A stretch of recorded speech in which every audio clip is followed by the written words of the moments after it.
Hello बच्चों, मैं विनय Pandey sir. आपको 12th बोर्ड एग्जामिनेशन में फिजिक्स का इम्पोर्टेंट बताया जा रहा है, डेरिवेशन बताया जा रहा है, 3 मार्क्स और 5 मार्क्स के क्वेश्चन बताए जा रहे हैं। अब ये जो है हम लोग आज बात करेंगे पार्ट 2, 12th पार्ट 2 में। इसके पहले पार्ट 1 का वीडियो मैंने बता दिया है। अब हम लोग 12th पार्ट 2 NCERT पार्ट 2 की बात करते हैं। NCERT जो पार्ट 2 में अगर हम लोग बात करते हैं तो देखिए, जैसे अब आपकी जो पहली बुक है वो उसमें 7, यहाँ पर समझिए कुल 7 चैप्टर हैं। तो 8वां चैप्टर आपका शुरू हो रहा है, या तो हम चैप्टर के नाम से आपको बता देते हैं। ये प्रकाश का ज्यामितीय गुण, मतलब अपवर्तन व परावर्तन। ठीक है, अपवर्तन और परावर्तन पहला जो है ये हम NCERT के पहले चैप्टर की, पार्ट 1 के पहले चैप्टर की बात कर रहे हैं। पार्ट 1 का पहला चैप्टर, इसमें प्रकाश का हमने टॉपिक लिख दिया है, प्रकाश का अपवर्तन और परावर्तन। इसमें जो है आप पहले सिद्ध कर सकते हैं, दर्पण का सूत्र सिद्ध करें। दर्पण का सूत्र, दर्पण का सूत्र अगर आप सिद्ध करेंगे 1/f = 1/v + 1/u। इसको सिद्ध करने के लिए आपसे पूछा जा सकता है, ये भी सिद्ध करवा सकता है f = r/2। ये तो हम लोगों ने बात किया परावर्तन में। परावर्तन में आपको दर्पण का सूत्र आ सकता है और f = r/2।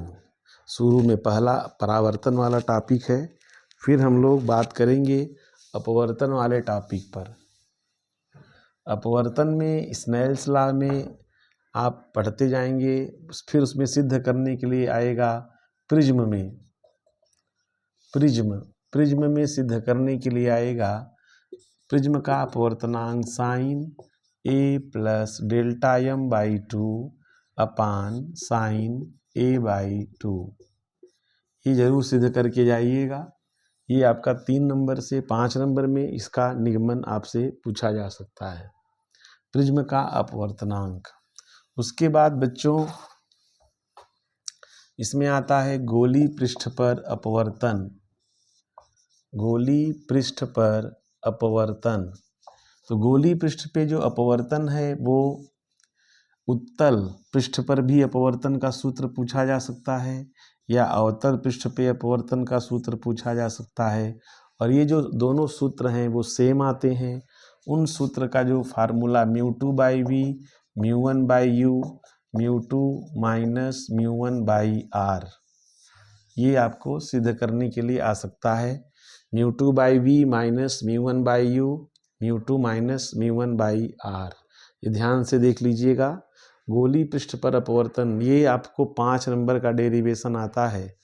इसका डेरिवेशन 5 नंबर का आता है, तो आप ध्यान से सुनिएगा। फिर आता है बच्चों lens makers formula. Lens makers formula, lens को बनाने वाला सूत्र, लेंस मेकर्स फार्मूला। ये भी बहुत बार आ चुका है, बिना इसके आज तक बोर्ड एग्ज़ाम नहीं हुआ है। ये ऐसा फार्मूला है कि बिना हर बार आया। ये सिद्ध करने के लिए आपको, आप अपने नोट्स में देखेंगे, सिद्ध तो मैं खुद करवाऊंगा, लेकिन आप पढ़ते रहिए, आप एग्ज़ाम की अच्छे से तैयारी करिए। और 1/f μ - 1 1/r1 - 1/r2, ये लेंस मेकर्स फार्मूला है। तो लेंस मेकर्स फार्मूला आपको हम ये सिद्ध करवाएंगे और आप अपने से भी देख सकते हैं। फिर आता है, यहाँ से देखिएगा, फिर आता है आपका प्रकाशिक यंत्र। इनको पढ़िएगा थोड़ा थोड़ा। प्रकाशिक यंत्र, इसमें तीनों यंत्र को पढ़ के जाइएगा। कौन कौन सा? सरल सूक्ष्मदर्शी, सरल सूक्ष्मदर्शी इनका आरेख, और जैसे आवर्धन क्षमता। फिर आता है संयुक्त सूक्ष्मदर्शी, इसका नाम है संयुक्त सूक्ष्मदर्शी या संयुक्त या यौगिक सूक्ष्मदर्शी, दोनों बोलते हैं, संयुक्त भी बोलते हैं, यौगिक भी बोलते हैं। फिर आता है खगोली दूरदर्शी, खगोली दूरदर्शी, तो इनका छोटा छोटा है, आप इसको देख लीजिएगा, पढ़ लीजिएगा, ये प्रकाशिक यंत्र के बारे में पढ़ करके जाना है। अब आ जाता है तरंग प्रकाश की, ये चैप्टर आप खोलेंगे एनसीईआरटी का, ये लगभग 9वां चैप्टर होगा। तरंग प्रकाश की, वेव ऑप्टिक्स इसको बोला जाता है, ये भी बहुत खास है बच्चों, वेव ऑप्टिक्स। इसमें मैं आपको बताऊंगा, बहुत ही इम्पॉर्टेंट है, ये तो आना तय है समझिए। तो तरंग प्रकाश की में पहला क्या है? हाइजेन के सिद्धांत द्वारा, हाइजेन के सिद्धांत द्वारा प्रकाश के अपवर्तन व प्रकाश के परावर्तन के नियम की व्याख्या।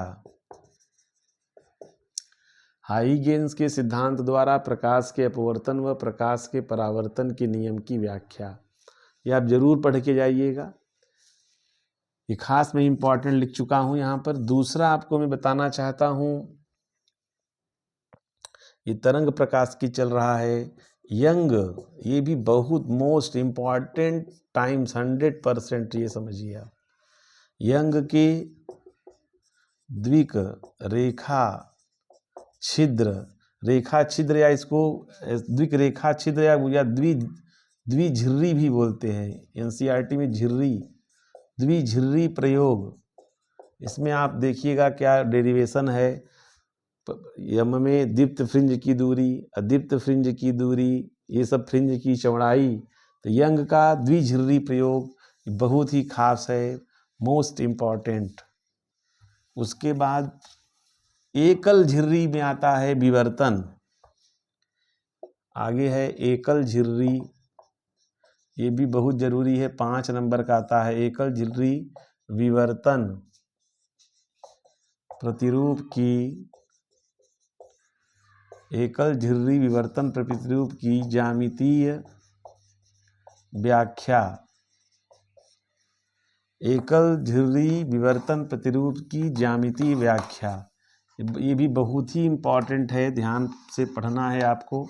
ध्रुवण क्या है, इसका बेसिक पढ़ के जाइएगा। मैं तो चाहता हूँ आप जो है, अगर आप जो है 23, 24, 25 का प्रीवियस ईयर PYQ सॉल्व करें तो आपको 70 में 70 नंबर मिलेगा। ये देखिए आप 23, 24, 25 का PYQ, उसको आप साल पेपर भी ले सकते हैं, समझ लें, अच्छे से पढ़ें, अपने से सॉल्व करें, तो आपका 70 में 70 मार्क्स आएगा। तो हम लोग यहाँ तक पहुँच गए। पोलराइजेशन महत्वपूर्ण है, प्रकाश का ध्रुवण, उसको आप पढ़ करके जाएंगे। उसके बाद आता है आइंस्टीन के, उसमें द्रव्य, यहाँ पर चैप्टर का नाम मैं लिख दे रहा हूँ, विकिरण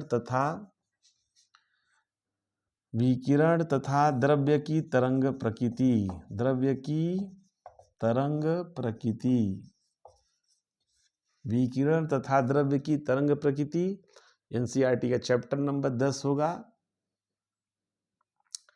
तो अब जो है इसमें क्या पढ़ना है बच्चों, इसमें आइंस्टीन का पूछा जाता है, आइंस्टीन के द्वारा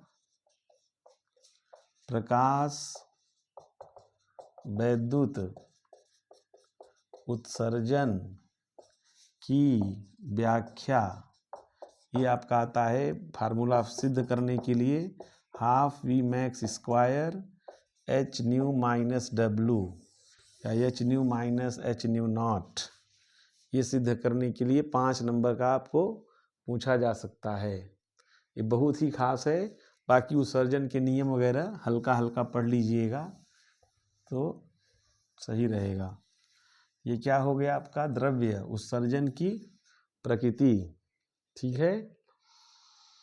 द्रव्य तरंगे, फिर बोर मॉडल में आता है। बोर मॉडल को आप पढ़ेंगे। बोर मॉडल लिखने के लिए आता है, डेरिवेशन नहीं आता। बोर मॉडल पूरा आता है। बोर मॉडल में जो 3 रूल हैं उसको पढ़ लीजिएगा आप लोग। फिर इसमें एक उसमें न्यूमेरिकल्स नहीं आते हैं। फिर आपको आगे पढ़ते पढ़ते न्यूक्लियस पढ़ लेना है। न्यूक्लियस में जो थोड़ा ऊपर ऊपर की बातें हैं हल्का हल्का पढ़ लीजिएगा। डेंसिटी पर क्या डिपेंड करता है, जो कुछ फार्मूले हैं मैं कुछ हाइलाइट्स दे दूंगा और भी अच्छे से हर चैप्टर वाइज दे दूंगा आपको। उसके बाद जो है फिर आगे आता है, मैं आपको बताऊंगा। आखिरी में जब बात करते हैं हम लोग अर्धचालक भौतिकी, सेमी कंडक्टर फिजिक्स, अर्धचालक भौतिकी में एकदम आखिरी की बात मैं कर रहा हूँ। उसमें पीएन संधि डायोड का अर्ध तरंग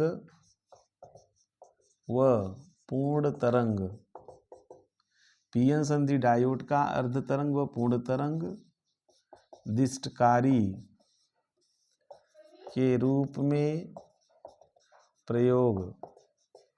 पीएन संधि डायोड का अर्ध तरंग पूर्ण तरंग, half wave and full wave rectifier, इसको आप जरूर पढ़ लीजिएगा। और उसके बाद आप gate and combination of gate, यहाँ पर मैं इंड करूँगा। Gate and combination of gate, इसको आप जरूर पढ़िएगा।